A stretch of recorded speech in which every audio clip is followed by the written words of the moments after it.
Alumnos queridos, alumnas queridas, qué gusto verles. Bienvenidos, bienvenidas sean a su clase de Apocalipsis, este libro que hemos tenido una pequeña introducción y que hoy vamos a acabar de tener esta introducción, tener algunas ideas muy generales, ¿no es cierto?, para ir aterrizando en cosas muy específicas de lo que nos comparte, lo que nos narra, el objetivo que tiene este libro.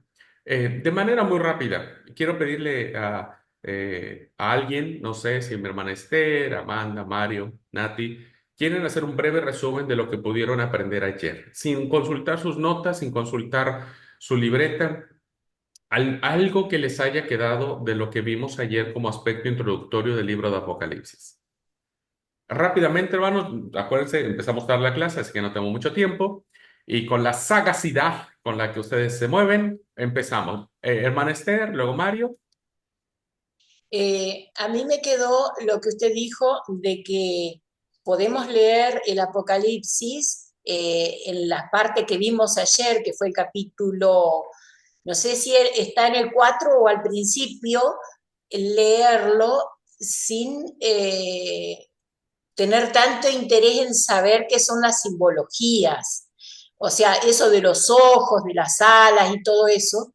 Y en el resto de la palabra está claro que se entiende lo que dice. Ujú. Y me gustó eso. Muy bien. Muy bien, es tratar de descubrir qué hay debajo de la superficie, ¿no es cierto? El mensaje real. La forma en que lo dice el autor es otra cosa. Las formas son distintas. Así como Pedro utilizó una forma para escribir su epístola, Pablo utilizó otra forma, Lucas utilizó otra, el autor de Apocalipsis también usa otra, pero la hace, lo que nosotros queremos encontrar es la sustancia, lo que verdaderamente importa, más allá de la forma en cómo lo haya expresado. Muy bien, gracias Esther. Mario, Sí, a mí lo que me quedó es mucho eso de si estamos equivocados por ahí en entender la naturaleza del libro, ¿no es cierto? Vamos a estar equivocados en su interpretación.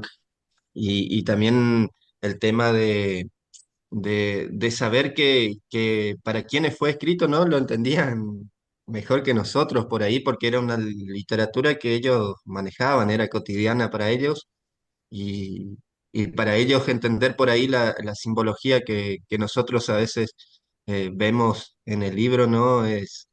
Era fácil por ahí, a nosotros nos cuesta porque por ahí incluso nos decías que algunos como códigos que se fueron perdiendo durante el tiempo, ¿no? Para poder interpretarlo de una mejor manera. Pero de entender eso que Dios no estaba ocultándole algo, ¿no es cierto? Y tratando de poner ahí símbolos para que estemos pendientes, ¿no es cierto? De descubrir algo nuevo, ¿no es cierto? Eso por ahí me acuerdo mucho y de entender que es muy eh, cristocéntrico, ¿no es cierto? El mensaje. Y que fue un mensaje por ahí para las iglesias, ¿no es cierto? De Asia que tenían por ahí sus problemas, ¿no? Entonces fue escrito para que ellos lo entiendan y no para que ellos tengan un problema más en descifrar lo que el autor escribió, ¿no? ok, muy bien, gracias amigo. Amanda, Bueno, a mí se me quedó algo muy, como ya en la cabeza de lo que dijimos ayer, que, que este libro fue escrito para ese tiempo, o sea, no como futurista ni nada de eso, sino para ese tiempo. Y otra cosa que pues también lo vemos en el capítulo 1 que es como esa revelación de Jesucristo, ¿no? Es lo que más se ve en en el libro. Digamos que eso fueron las dos ideas que más se me quedaron y que pues se me van a quedar ahí porque sí tenía otra idea de pronto, pues por lo que uno ha leído, libros y pues no sabe uno cuáles son los mejores libros. Entonces, eh, sí, esas dos cosas se me quedaron a mí. muy bien, Amanda, muchas gracias. Bueno, Nati o Emilia, si quieren compartirnos qué es lo que más les quedó ayer de la clase.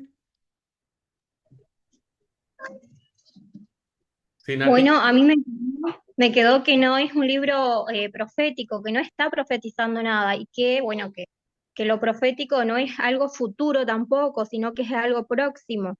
Y bueno, siempre escuchamos esto que dicen que es el apocalipsis, es algo futuro. Y bueno, me quedó muy claro eso.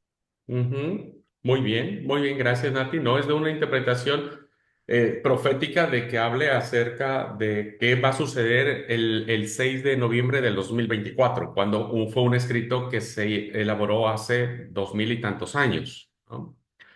Habla sí de un futuro de esperanza de victoria, pero no, el autor no estaba pensando en nosotros, no estaba pensando en nosotros. Bueno, eh, voy a continuar, hermanos, para terminar, porque quiero ver las cuatro escuelas que tenemos de interpretación del Apocalipsis para tener una idea dónde estamos parados un poco. Voy a compartir la clase y vamos a ver. Nos quedamos en esto, que recuerden también, esto es muy importante, que quede en su mente las cuatro características. Hay más características, ustedes las van a encontrar. Si ustedes leen el libro de Juan Stam, van a encontrar mucho más características, pero las más relevantes que me parecieron para traer la clase son estas. Es un libro altamente ético y práctico, es contemporáneo, habla del conflicto y la conquista y, como dijimos, es cristocéntrico. Ahora, ¿cuál sería entonces si nosotros pudiésemos resumir la idea que tenía el autor? Recuerden que el autor en algún momento se sienta, toma una pluma, toma un papiro o un pergamino y empieza a transcribir. En este caso de Apocalipsis, empieza a transcribir las visiones, ¿no? Los sueños, la forma en que se le ha revelado ciertas y determinadas cosas. Entonces, pero cuando él las tiene, ¿no es cierto? Tiene que agruparlas porque tiene que darle un sentido a su obra literaria, ¿verdad?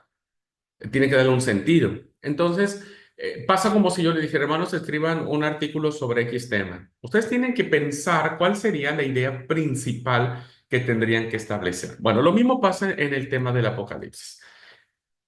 ¿Y cuál sería en forma resumida, muy, muy generalizada?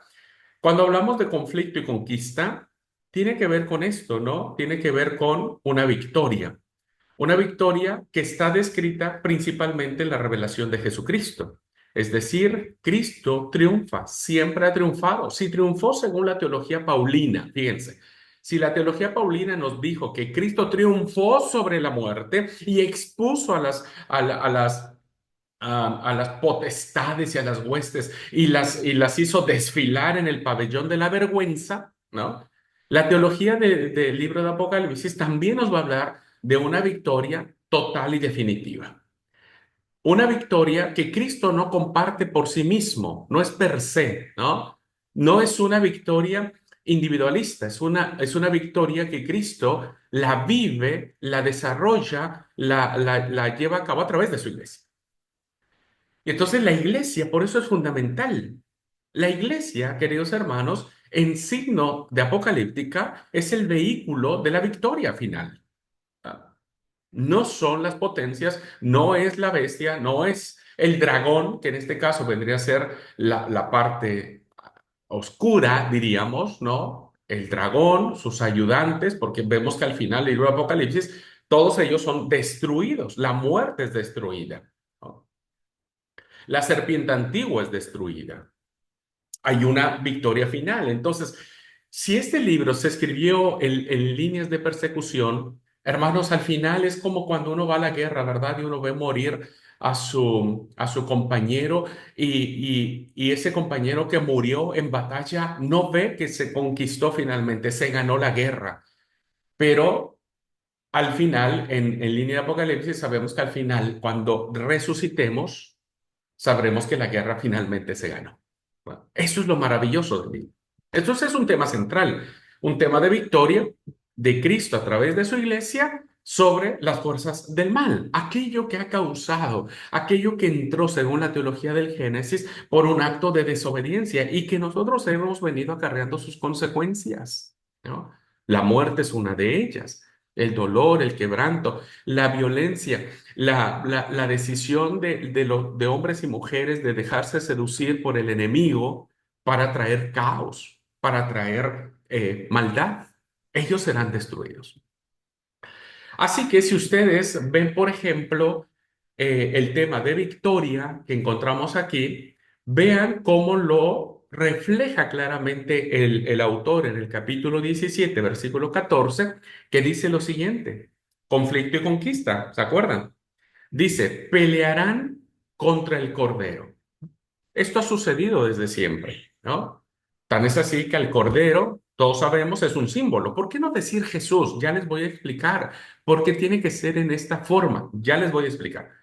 Pero ¿por qué tiene que no decirse Jesús, sino decir el Cordero? Tiene su interpretación, pero hoy nosotros podemos decir, pelearán contra el Cordero.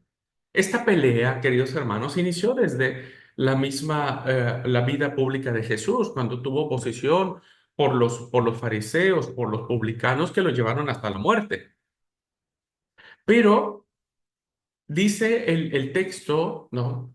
Hablando en un término futuro, porque aún todavía no se cumple esto, pero el Cordero los vencerá, porque Él es Señor de señores y Rey de reyes, y los que están con Él, la iglesia, ¿se dan cuenta? Nosotros, la iglesia, el que está muriendo en estos momentos por la causa de Cristo, son llamados elegidos y fieles, ¿no? Vean cómo dos virtudes fundamentales de la iglesia. Son llamados elegidos. Dios nos ha elegido, ¿verdad? No, no me eligieron ustedes a mí, sino que yo los elegí a vosotros, dijo Jesús. Yo los elegí a vosotros, a ustedes. Y habla de fidelidad. La fidelidad, hermanos, se manifiesta sí o sí en los momentos más difíciles de la vida, ¿no?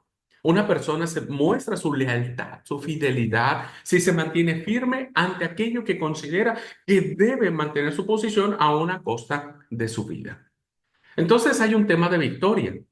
Pelearán contra el Cordero, pero no van a vencer. El único que va a vencer es el Cordero, porque y utiliza aquí dos cosas interesantísimas: Señor de señores y Rey de reyes.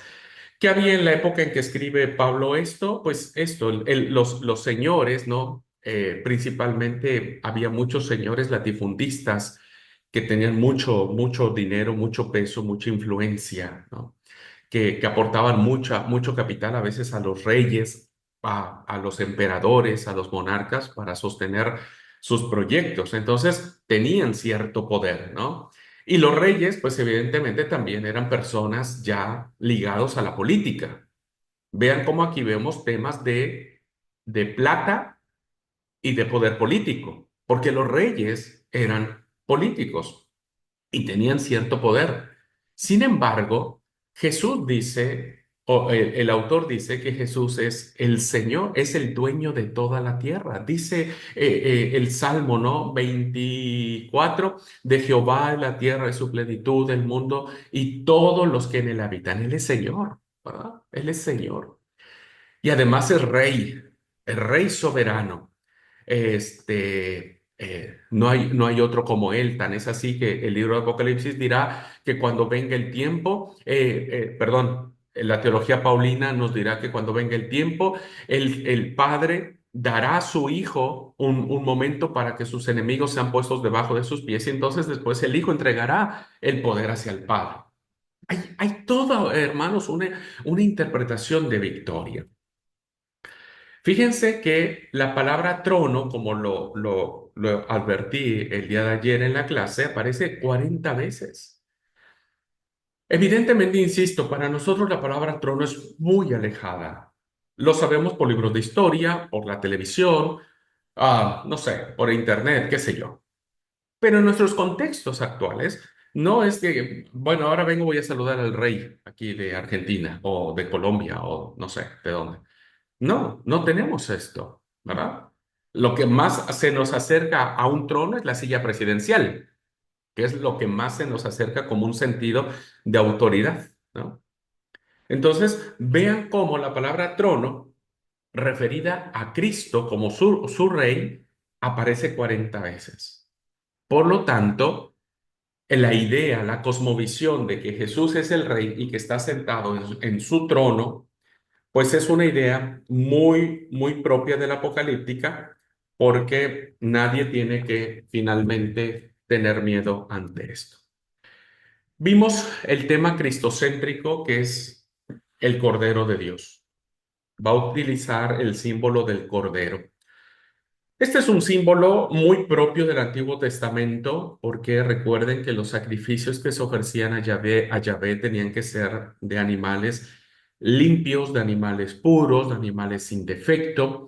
Los corderos tenían que tener cierta edad, ciertas características, porque nadie podía ofrecer un sacrificio imperfecto a Yahvé.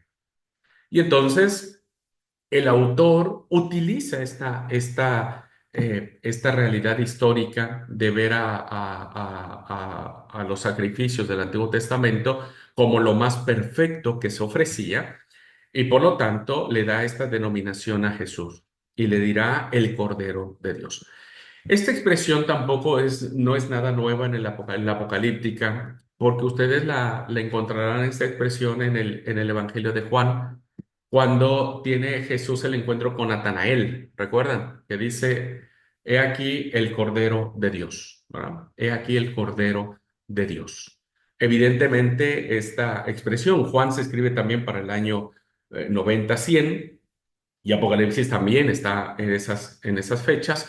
Así que ahora se identifica a Jesús como el Cordero de Dios. Un cordero, un animalito, fíjense, esa es una expresión de un animal, ¿no? No utilizó el reino vegetal, no utilizó el reino unicelular, utilizó el reino animal para expresar muchas de las figuras que tenemos aquí, ¿no? Águilas, leones, corderos, dragones, etcétera. El tema cristocéntrico, ya lo planteé el día de ayer, es con el que abre el libro de Apocalipsis, ¿no? Revelación de Jesucristo. Es Cristo revelado en su máximo esplendor. Y por eso, a manera de introducción o a propósito, el capítulo 4 que leí el día de ayer tiene que ver con la adoración. La adoración que la iglesia exalta al Cordero. La adoración que el que está sentado en el trono y el Cordero de Dios reciben de manera incesante día y noche, ¿no? Por los 4 seres vivientes, por los 24 ancianos. No voy a entrar ahora a explicar esto, pero lo único que puedo decirles es la plenitud, la totalidad de las cosas creadas. Rinden honor, gloria, poder, imperio, majestad. Imperio es una palabra que se utiliza mucho en el libro de Apocalipsis porque refleja la idea de poder, de fuerza, de conquista que en ese momento el imperio romano pues tenía. Así que Apocalipsis, hermanos, es para entrar en una profunda adoración, una adoración cósmica, una adoración celestial, una adoración que parece mucho a la revelación que tuvo Dios en el monte Sinaí. ¿Recuerdan? En el libro del Éxodo, cuando Moisés sube, hay todo un espectáculo, ¿no? De poder, de autoridad. El monte tiembla, hay humo, hay relámpagos, hay toda una serie de la presencia de Yahvé. Bueno, Apocalipsis también nos hablará de esto, hermanos. Apocalipsis es un libro que hay que aprender a olerlo. Hay muchos olores en Apocalipsis, hay mucho incensario en Apocalipsis. Quienes fueron católicos, estamos en desventaja los que no fuimos, pues saben lo que significa que en la misa, ¿no? Alguien riega ahí el incienso y depende de los inciensos, pero hay inciensos que huelen deliciosísimo, ¿no? Nosotros no lo tenemos, no lo hemos percibido. Nosotros, los que no nos creamos allí, pues no hemos percibido eso, pero en el libro de Apocalipsis hay mucho incienso. Y los inciensos despiertan los olores. Hay mucho ruido, diríamos, hay mucho estruendo con las voces de millones y de millones de personas cantando una alabanza que nadie conoce. Hay un ruido tumultuoso, como de muchas aguas, cuando Juan describe a Jesús y dice, su palabra es como el ruido de muchas aguas. Quienes han asistido a la garganta del diablo puede ser una pequeña muestra de lo que eso significa. Entonces, hay una adoración en los oídos, hay un despliegue de imágenes en nuestros ojos que despiertan colores, hay un arco iris maravilloso que aparece rodeando al trono, hay esmeraldas, hay jades, hay rubíes, hay diamante, hay oro, ¿no? Imagínense todos esos colores en el Apocalipsis. Despierta nuestro sentido de la vista. Cuando el ángel le dice a Juan, traga el rollo, ¿no? O come el rollo, dice Juan, yo tomé el rollo, el librito, tampoco voy a explicar ahora eso, pero tomé el librito y lo comí, dice, lo comí. Y cuando lo comí, en mi boca era dulcisísimo, como la miel. ¿Quién no ha probado la miel? La miel es deliciosísima. Pero cuando lo tragué, dice Juan, sentí una amargura en mi estómago como hiel, amargo, amargo. Tiene un simbolismo, nos quiere decir algo, pero también despierta incluso el sentido del gusto. Todo esto que les estoy platicando, hermanos queridos, va dirigido hacia una adoración plena y total. El Apocalipsis significa rendirnos de día y de noche de manera incesante en adoración al que está sentado en el trono y al Cordero de Dios.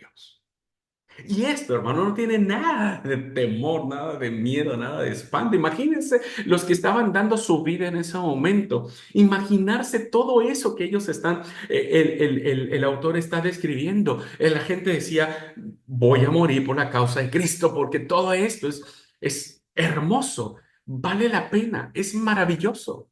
¿Se dan cuenta? Esto no lo hemos descubierto porque, insisto, como dijimos en la primera clase, pues no lo predicamos, nos da miedo, no lo entendemos. Pero el tema que rodea, hermanos, es la adoración. ¿Con qué termina el Apocalipsis? Con una fiesta maravillosísima que se le llama las bodas del Cordero. Y en las bodas hay fiesta, hay alegría, hay música, hay canciones, ¿no? Hay comida. En eso termina el Apocalipsis. El Apocalipsis no es fatídico. El Apocalipsis no es pesimista, no es negativo, no es algo fatalista, ¿no? Más bien, es un libro totalmente lleno de esperanza. Bueno, después de este exabrupto que he tenido de adoración al Señor, vamos a mirar un poquitito los datos que aparecen aquí. Miren, en cuanto al autor, se ha dicho que es el apóstol Juan. Sin embargo, las posiciones recientes de los biblistas consideran que no ha sido el apóstol Juan quien haya escrito esta carta, porque esta es una de las cartas, hermanos, que más veces su autor se autodenomina, ¿no? Es decir, cuatro veces vamos a encontrar en el libro a Juan, ¿no? Yo Juan. Yo Juan, yo Juan, yo Juan. Entonces, claramente nos estamos dando cuenta que quien escribió esta carta fue un Juan. La tradición de la iglesia ha insistido que se trata del apóstol Juan, pero hay una parte. Un segundo, hermanos, que no traje mi Biblia. Está aquí, un segundito.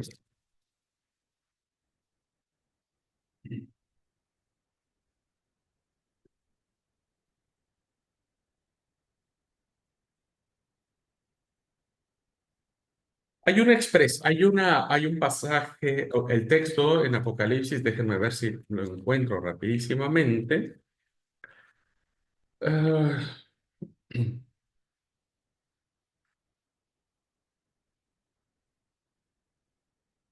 y es que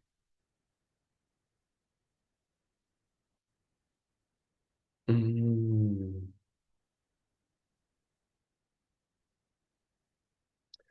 Bueno, miren, déjenme, lo voy a buscar para que ustedes lo tengan, pero lo que quiero decir es que Juan, hay una parte en el texto que dice, yo Juan soy profeta, ¿verdad? Entonces se denomina como un profeta.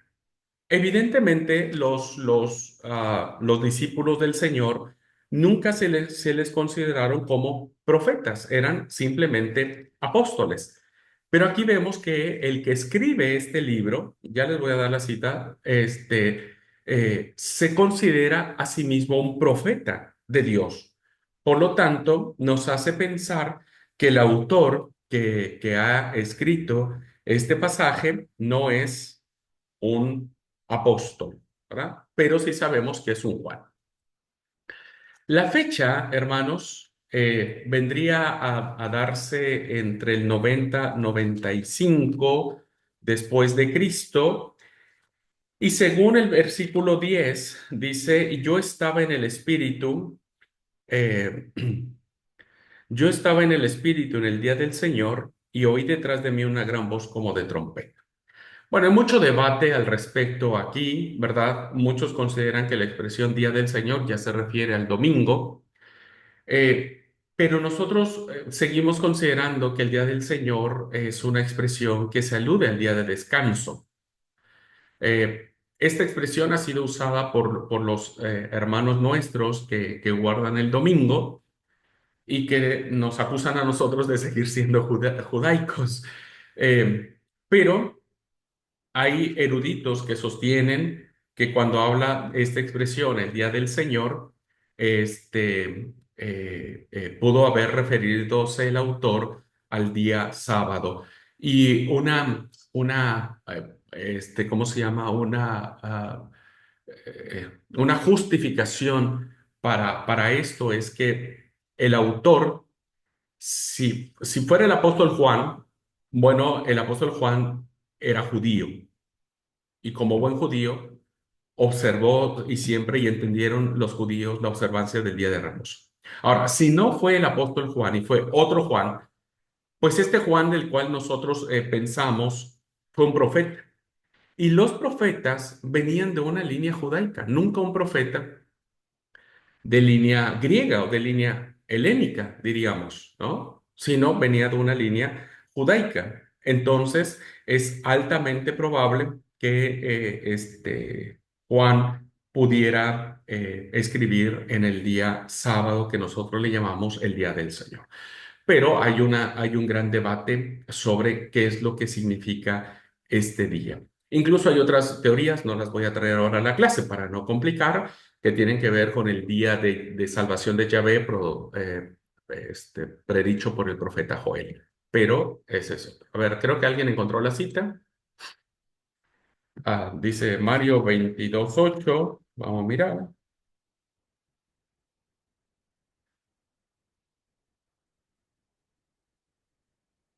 Claro, sí, gracias, Mario, gracias. Sí, dice Juan, digo Apocalipsis 22:8 y 9. Yo, Juan, soy el que vio y oyó estas cosas, y después que las hube oído y visto, me postré para adorar. Otra vez aparece la adoración, hermanos, de manera continua, para adorar a los pies del ángel que me mostraba estas cosas, pero él me dijo, mira, no lo hagas, a los ángeles no se les adora porque yo soy consiervo tuyo, de tus hermanos los profetas, de tus hermanos los profetas. Evidentemente hay una identificación de que Juan era profeta. Gracias, amigo, por la cita. Bueno, el lugar que se ha propuesto para haberse escrito el libro, ¿no? Es la isla de Patmos. Incluso puede llamarse carta, aunque en su conjunto no, pero va dirigida a las iglesias. Entonces es como una carta que se dirige a las iglesias, pero puede caer en la categoría de libro también, ¿no? O de escrito. Bien, los destinatarios, como ya dijimos, son profundamente eclesiales. O sea, a ver, aquí cuando hablamos de 7 iglesias, creo que expliqué ayer que no es que eran las únicas iglesias que existían en todo el Asia Menor. Obvio que no. Este es un número simbólico. ¿Cómo miraremos que la simbología es propia de la apocalíptica? Entonces tenemos que los destinatarios son los miembros de la iglesia de Éfeso, al pastor y al consejo local y al cuerpo pastoral y a los miembros de iglesia de Éfeso. Lo mismo será que el pastor y líderes de Esmirna, al pastor y líderes de Pérgamo, al pastor de Tiatira y líderes de Tiatira, al pastor y a los líderes de Sardis, al pastor y los líderes de Filadelfia, al pastor y a los líderes de la Odisea y a toda la iglesia en particular. Que son, vean ustedes geográficamente, están dentro de un mismo, eh, eh, ¿cómo es? Territorio geográfico, ¿no? Son iglesias muy cercanas y que evidentemente ustedes, si alguien decide investigar en su trabajo final sobre las iglesias y el mensaje, no les va a dar porque es mucho, mucho, pero ustedes pueden elegir una iglesia y hacer el trabajo de investigación de esa iglesia, ¿no? Puede ser Tiatira, Pérgamo, Sardis, etcétera. Pero originalmente fue escrito a los miembros de iglesia en esta área principalmente, que como dije, estaban bajo persecución. Bien, el propósito de Apocalipsis, estamos en los aspectos introductorios. El primero de ellos es que el propósito del libro es contemporáneo. ¿Por qué es contemporáneo, queridos hermanos? Porque lo mismo que fue para la iglesia del primer siglo, lo sigue siendo para la iglesia del siglo XXI. Porque las persecuciones no han cesado, porque los distintos referentes de bestias, diríamos, no han dejado de existir, porque siempre ha habido una persecución para los santos, para los fieles. Y entonces el propósito que tiene el autor fue fortalecer a los cristianos de esas iglesias que estaban sufriendo, comunicándoles la revelación de Jesucristo para que ellos supieran que la victoria era algo cierto, no era una mentira, que estaba segura y garantizada por el mismo Señor de Jesucristo. Por eso la revelación es de Él. Él es la revelación, ¿no? Y digo que es contemporáneo porque hoy... A ver, todos sufrimos por algo, ¿no es cierto, hermanos? No quiero minimizar eso. Todos sufrimos por cuestiones personales, de salud, familiares, económicas, etcétera, etcétera. Pero no hemos sufrido una persecución como tal, ¿no? Que tengamos que escondernos para alabar al Señor, que tengamos que estar un día en el culto y que venga el ejército y que nos masacre a todos, ¿verdad? No, no lo tenemos. Pero estoy convencido que quienes sí lo tienen encuentran en el libro de Apocalipsis esta esperanza, esta idea de decir, no, no se preocupen. Ustedes, al igual que los cristianos del primer siglo, están sufriendo y están muriendo por la causa de Cristo. Por eso el libro se sigue leyendo hasta hoy y sigue siendo relevante hoy, pero no para conocer las cosas del futuro, no para conocer cuándo será y si Nostradamus tenía mucho mayor fidelidad o veracidad que Juan, ¿no? Que si la bestia va a ser el código de barras o la marca de la bestia es el código de barras, etcétera. Es otra cosa. Pero por eso sigue siendo el libro Apocalipsis muy contemporáneo con nosotros. Y además es permanente porque esto va a seguir existiendo, hermanos. O sea, va a seguir existiendo mientras el ser humano exista y mientras Cristo no venga pronto, pues siempre habrá que tener un libro que sea real, ¿no? Las cartas del apóstol Pablo eran cartas eclesiales, ocasionales, diríamos, que fueron escritas por una ocasión específica, ¿no? O porque estaba entrando una doctrina extraña, o porque se estaban peleando los hermanos entre ellos, etcétera, etcétera. Pero el libro de Apocalipsis no es algo ocasional, sino que es algo permanente. Y la idea es poder darle ánimo y esperanza al cristiano perseguido en la Babilonia de este mundo. Fíjense algo interesantísimo. Apocalipsis sigue hablando de Babilonia. No pierdan de vista este dato, porque como nosotros vamos a ver, para el autor del libro de Apocalipsis, la bestia era Roma, no el papado. El papado no existía, hermanos. El papado existió hasta el siglo IV. Entonces, el autor ve que en el emperador, en el que está sentado en el trono de Roma, es la bestia, es quien está ocasionando el daño, es quien está infligiendo la muerte. Entonces, para él es Roma. La pregunta es, ¿por qué no dice Roma?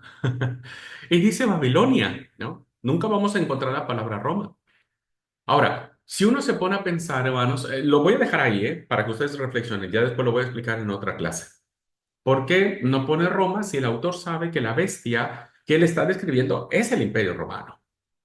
Y segundo, de, de, de esto,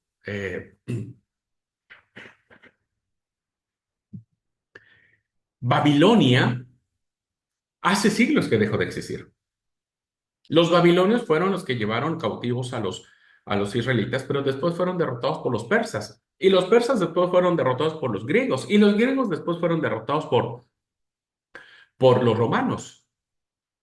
¿Por qué no dijo Asiria, por ejemplo, no? La Asiria de este mundo. Sí, también Asiria fue terrible. ¿Por qué no dijo Persia? O Grecia, que también, ¿no? Con Antíoco Epífanes IV se complicó mucho las cosas.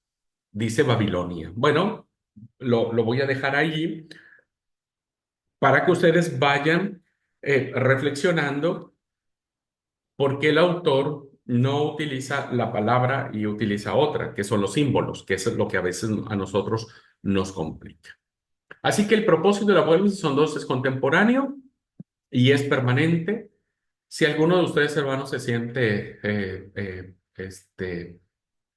perseguido, amenazado, no necesariamente de una persecución, eh, fíjense ¿cómo se llama la ecuación perfecta? Persecución más esperanza es igual a adoración, ¿no? Vean la ecuación que nos maneja Apocalipsis.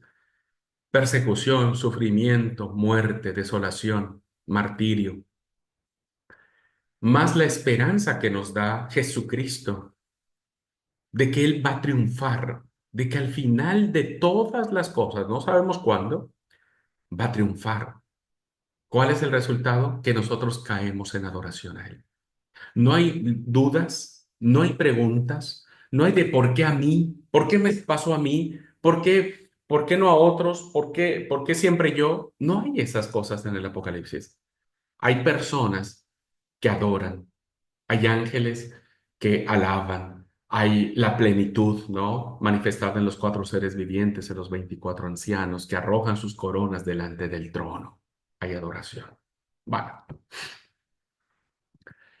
Bien, aquí vamos a llegar, que son, ¿cuáles son las escuelas de interpretaciones más comunes que se tienen para entender el libro de Apocalipsis, ¿no?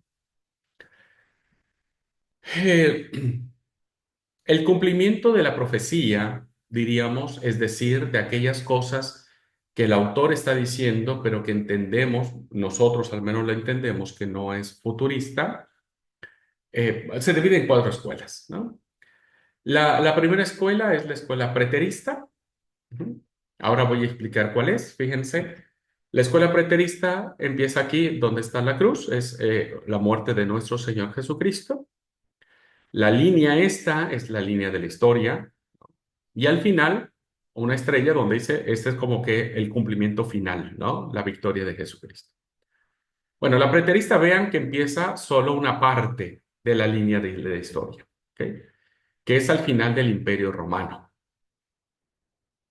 Es decir, que esta interpretación va a colocar el libro de Apocalipsis dentro de este periodo de tiempo, ¿no? Dentro de este periodo de tiempo. Ahora, la futurista va a decir que el Apocalipsis que inicia acá con la muerte del Señor, no está la cruz, pero aquí con la muerte del Señor, pero va a decir que en toda esta línea de tiempo solo va a tener sentido y cumplimiento el libro de Apocalipsis durante una crisis final. Antes de que llegue el Señor Jesús, aquí en esta línea de la estrellita, el futurista dice, bueno, años antes de que el Señor venga, todas las cosas que dice Apocalipsis se va a cumplir. La preterista dice, no, todas las cosas que dice el Apocalipsis se cumplieron en esta etapa de la vida y que ahora solamente nos acompaña la parte catequética o la parte de enseñanza que nos enseña el libro de Apocalipsis, pero todo lo que se cumplió fue acá. La escuela historicista, esta escuela abarca toda la línea de la historia.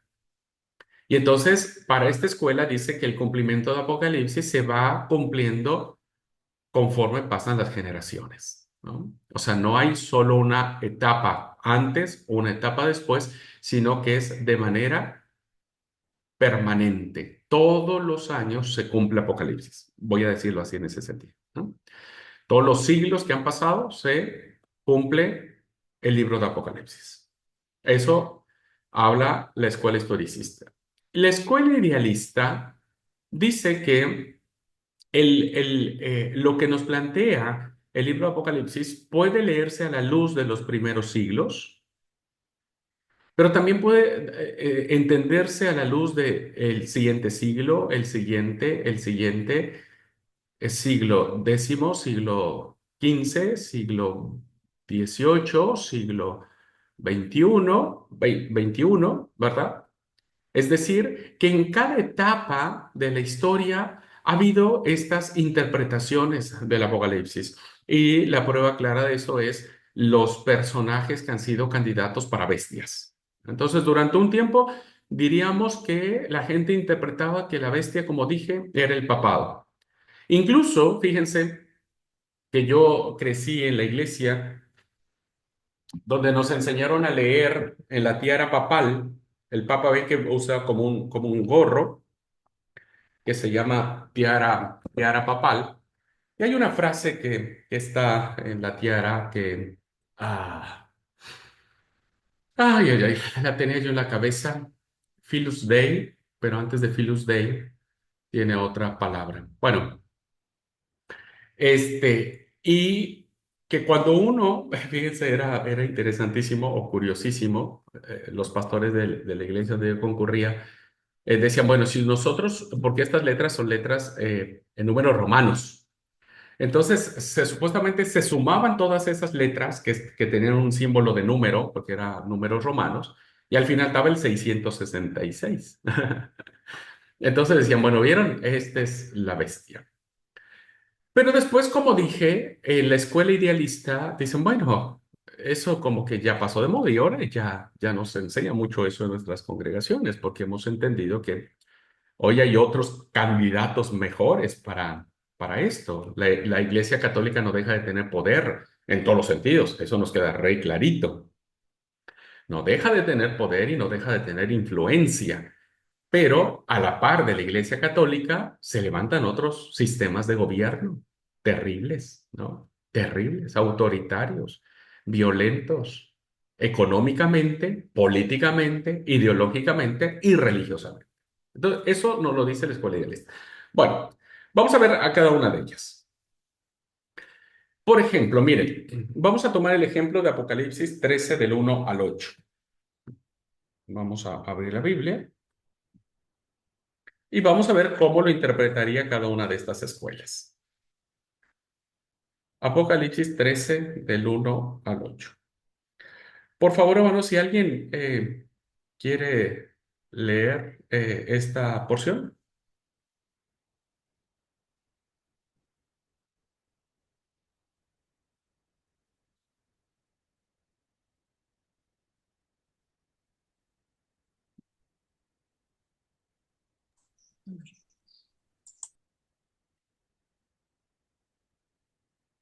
¿Hay alguien ahí? ¿Hay alguien en casa?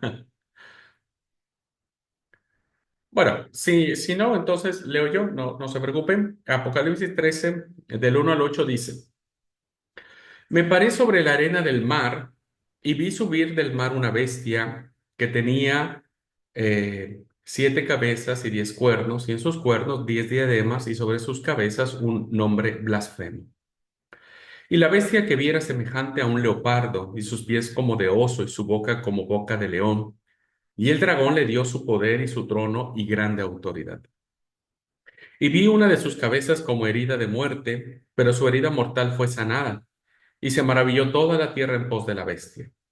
y adoraron al dragón que había dado autoridad a la bestia, y adoraron a la bestia diciendo, ¿quién como la bestia? ¿Y quién podrá luchar contra ella? Vean que el problema es la adoración, ¿eh?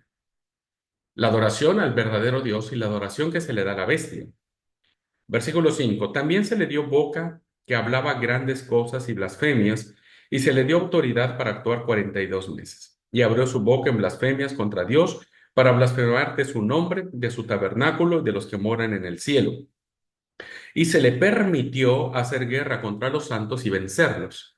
También se le dio autoridad sobre toda tribu, pueblo, lengua y nación, y la adoraron todos los moradores de la tierra, cuyos nombres no estaban escritos en el libro de la vida del Cordero que fue inmolado desde el principio del mundo.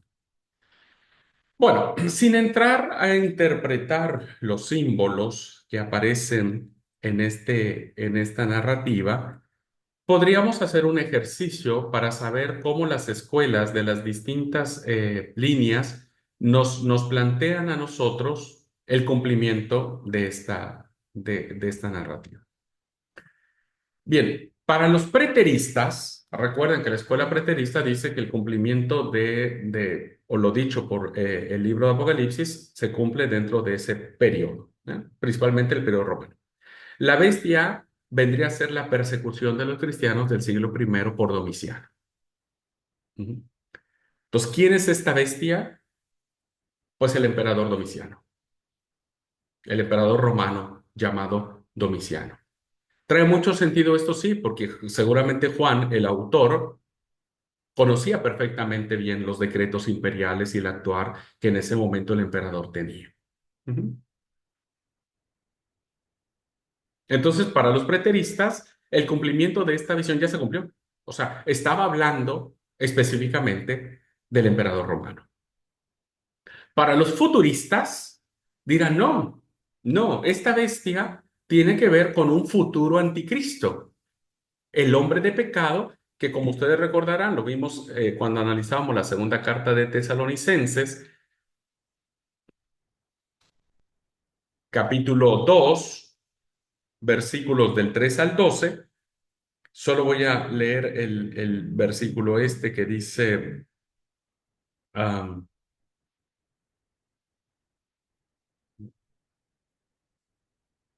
dice, nadie os engañe en ninguna manera, porque no vendrá sin que venga la apostasía y se manifieste el hombre de pecado, el hijo de perdición. Y entonces, versículo 8 dice, se manifestará aquel inicuo a quien el Señor matará con el espíritu de su boca y destruirá con el resplandor de su venida. Inicuo cuyo advenimiento es por obra de Satanás, con gran poder y señales, prodigios mentirosos. Entonces, para la escuela futurista, dice, no, la bestia todavía no llega. La bestia va a aparecer en los años finales de esto. Pero no concede razón, hermanos, porque, insisto, el autor, Juan, no pudo decir a esa gente que necesitaba esperanza presente, que algún día, no sabemos cuándo, ¿verdad? Siglo V, siglo X, siglo XX, siglo 30, siglo 40, finalmente, ¿cómo se llama? La bestia iba a ser destruida. Así que la escuela futurista va a plantear, la interpretación futurista va a plantear de que la bestia es el anticristo. Un dato interesantísimo que encontramos en el libro de Apocalipsis, queridos hermanos, y esto lo tienen que anotar para que quede muy claro. Yo durante muchos años crecí con el temor de esa famosa palabrita, el anticristo, ¿verdad? No sé si ustedes también crecieron con eso, y me dio mucho más miedo cuando me fui a ver una película de terror cuando era muy jovencito, que se llamaba así, El Anticristo. Y bueno, era una película donde era de terror. Entonces, hablar del anticristo era terrible, ¿no? Y entonces muchos piensan que el Apocalipsis habla del anticristo, pero jamás en el libro se nombra el anticristo. El anticristo no es teología del libro de Apocalipsis. Ujú. Es decir, para el autor de Apocalipsis, el anticristo no existe. Lo que existe es la bestia. que son dos cosas diferentes. El anticristo, que todavía dicen que no se ha manifestado, no debe entenderse más que cualquier ente, persona, movimiento, etcétera, que niegue a Cristo, que esté en contra de Cristo y que trate de destruir la obra de Cristo. Ese es el anticristo. Porque ya el Evangelio, la carta de Juan, la primera carta de Juan, ya nos había dicho de que ya de ese momento había muchos anticristos. Entonces siempre ha habido anticristos, contrario al Señor Jesús. Eso es un anticristo.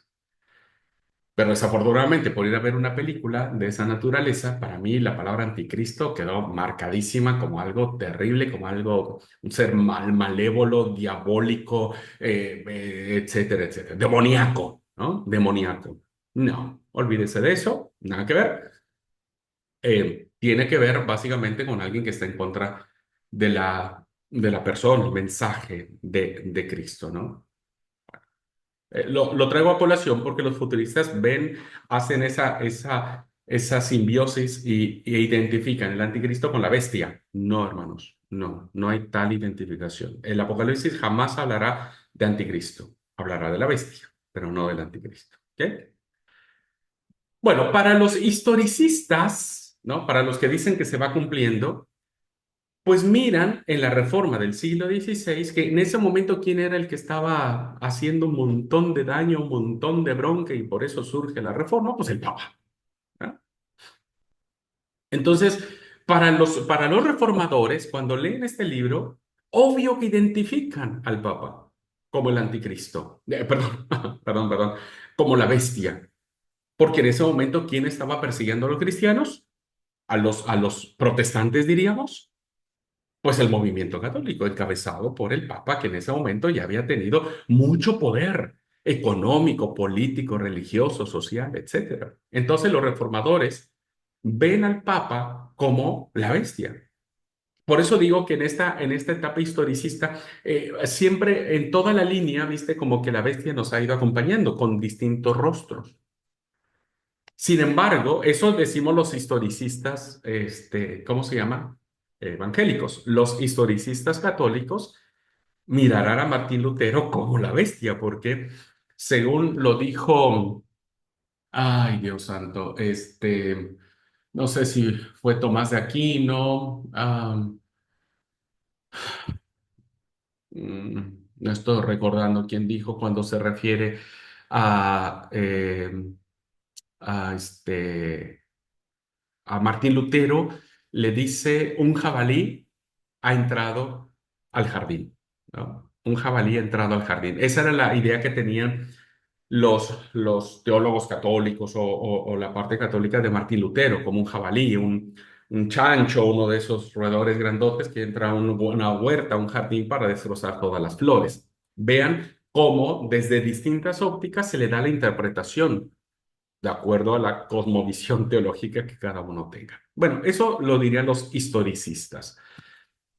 Pero los idealistas viene a ser como una combinación un poco, ¿no? Como decir, a ver, no soy preterista, no soy futurista, no soy tan historicista, trato de ser idealista. ¿Por qué? La escuela idealista diría que esta visión de la bestia, representa el movimiento perseguidor anticristiano en sus aspectos y personificaciones sucesivas. O sea, no es un personaje como tal, ¿no? Porque el Papa, insisto, no apareció en el siglo I. No había el papado. El papado surge hasta el siglo IV, hermanos. Pero ha habido otros, ¿no? Emperadores, por ejemplo, Calígula, ¿no? Que fue otro emperador terribilísimo, ¿no? Nerón, Domiciano, etcétera. Después sí vinieron el movimiento católico con papas despóticos, papas de verdad que ellos mismos reconocen que por lo menos hubo tres que fueron casi la personificación de la maldad en ellos.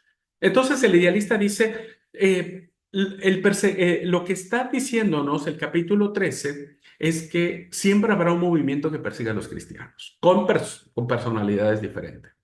Esta bestia compuesta representa el estatus y poder de la persecución que las fuerzas del Hades, del infierno, de lo contrario, embisten en cualquier momento y en cualquier lugar contra todos los cristianos de todos los tiempos.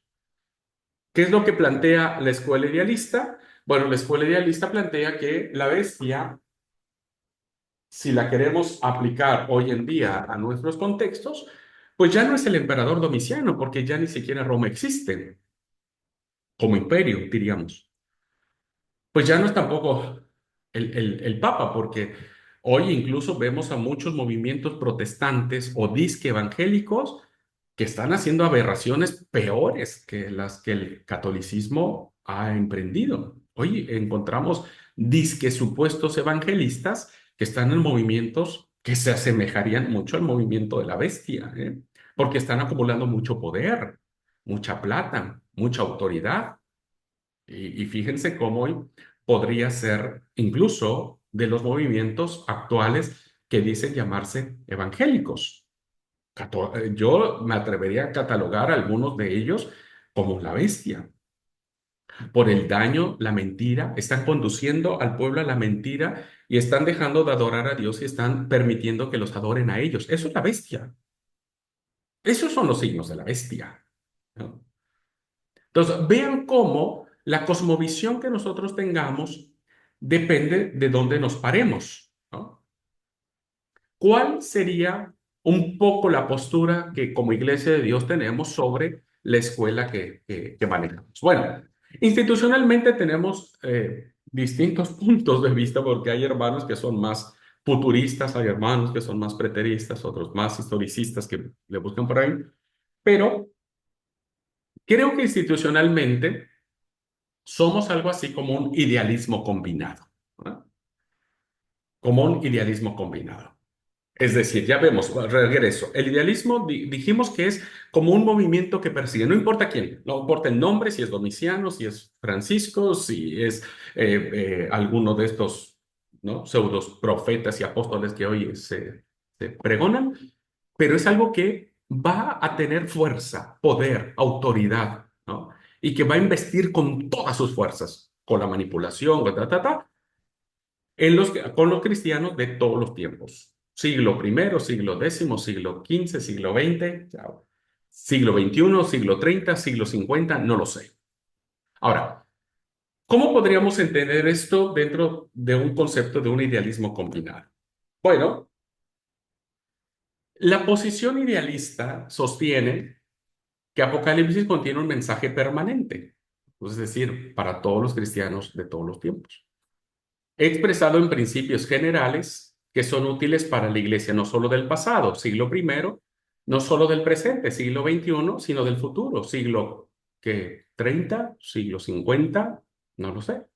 Sigue siendo un mensaje permanente. Eso creemos como iglesia. Por eso el libro de Apocalipsis, aunque tardó un poco de tiempo para entrar en el canon bíblico, incluso que hay iglesias ortodoxas que no reconocen al Apocalipsis como palabra inspirada de Dios, para nosotros sí lo es y su mensaje sigue siendo permanentísimo. Entonces, fíjense, los idealistas también reconocen la completa conexión tan estrecha que existe entre el libro de Apocalipsis y la situación particular de las 7 iglesias de Asia Menor a quien este libro fue enviado. Claro, o sea, tiene una conexión a una iglesia histórica. Estamos hablando en términos históricos. ¿Existió la iglesia de Filadelfia? Sí. ¿Y existió la iglesia de la Odisea? Sí. ¿Existió la iglesia de Pérgamo? Sí. Entonces, el libro tiene una conexión histórica con las iglesias del Asia Menor. Y que estos capítulos 2 y 3 contienen detalles específicos relativos a estas iglesias, tal como hablan los preteristas. Es decir, los preteristas dicen, el mensaje que fue dirigido a las iglesias era específicamente para las iglesias del primer siglo. Nunca para la iglesia del Dorado, nunca para la iglesia de Ameguino o de Buenos Aires, etc. Por eso hablamos de un idealismo combinado, como que tomamos un poquitito, ¿verdad?, de aquí y un poquitito de allá, porque nosotros no podemos ser tan preteristas de decir, ok, todo se cumplió en el tiempo romano. No, porque hemos de reconocer que el libro de Apocalipsis nos habla de cosas más adelante, una victoria de Cristo que todavía no se cumple. Entonces nosotros no podemos ser preteristas diciendo que todo lo que se habló en el libro se cumple dentro del periodo romano, pero sí podemos decir que hay una vinculación histórica con las iglesias a las que fue dirigido el libro. Estos principios generales de Apocalipsis alcanzarán su clímax, su máxima expresión, durante la crisis final de la segunda venida de Cristo. Aquí entonces nos colocamos en una posición futurista. En este sentido, ojo, quiero ser muy preciso, no se confundan, en este sentido. ¿Por qué? Porque las cosas que nos habla el Apocalipsis dice que tendrá su máxima revelación cuando el Señor Jesucristo venga. Por eso Apocalipsis 22, versículo 20, nos lo dice claramente. El que da testimonio de estas cosas dice, ciertamente vengo en breve. Amén. Sí, ven, Señor Jesús. Todo tiene que ver con la venida del Señor. Ha venido, ha llegado, se ha realizado la venida de Cristo, ¿no? No creemos como los testigos de Jehová que el Señor ya vino, ¿no es cierto? Y que anda por ahí de como que de incógnito, ¿no? O como los adventistas creo que dicen que hay un juicio investigador en donde hoy nos están investigando a todo mundo, se parece a la FIP, para que después de que termine el juicio investigador, nosotros ya, el Señor Jesucristo venga. No, nosotros no creemos ni eso, ni siquiera en el rapto de la iglesia, no creemos que la iglesia será raptada y que ahorita yo estoy aquí con ustedes y de momento no me vean. Ojalá, ¿verdad? ¿A dónde se fue Abraham? Ya se fue al cielo. Bueno, ojalá. ¿A dónde se fue Abraham? No, ya lo mandaron al lago de fuego y azufre.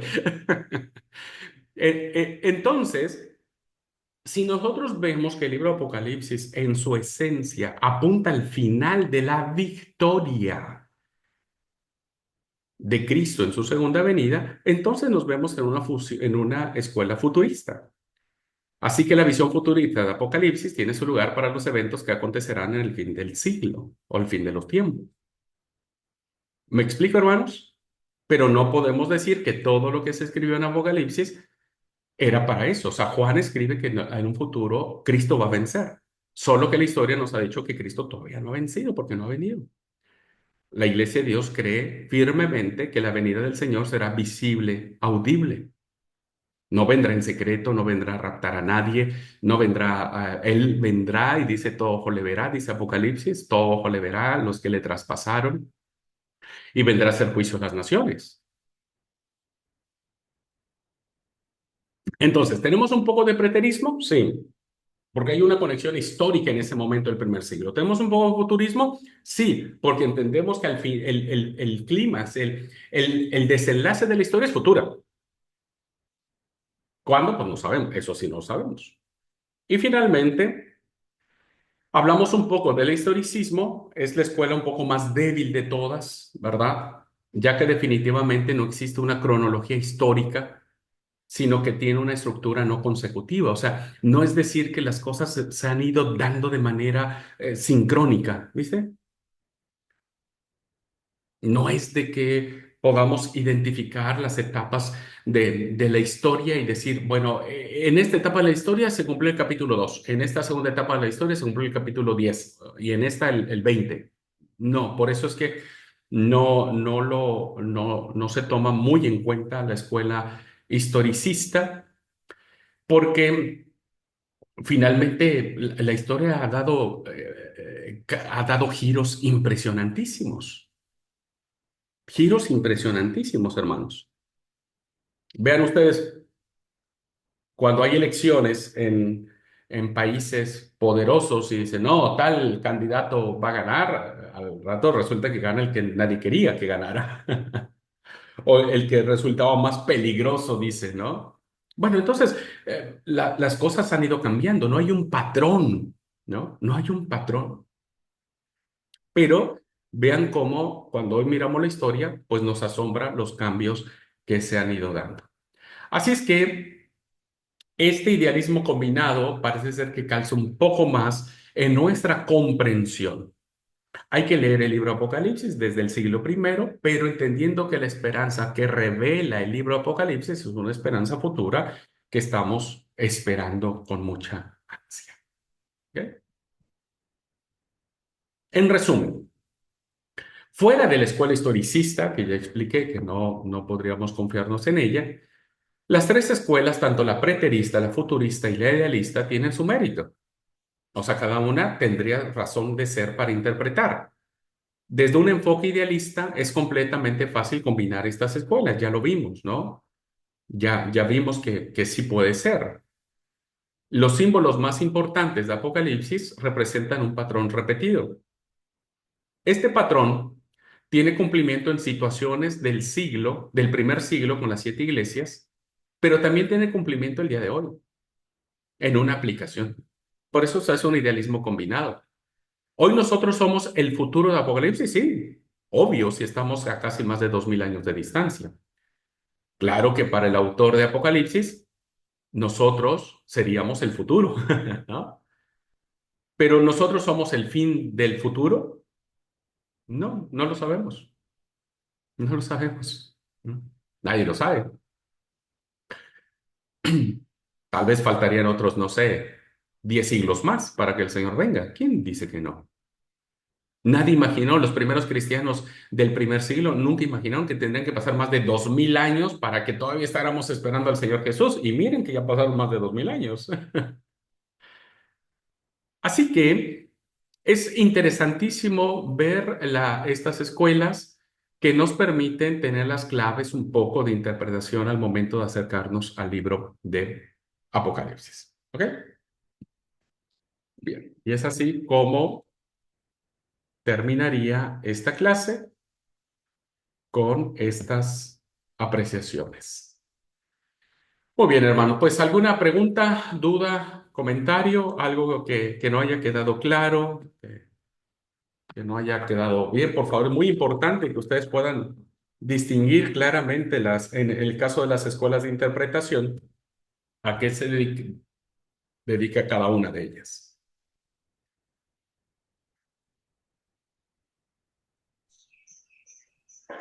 El libro, permiso, el libro que usted mencionó está en la bibliografía.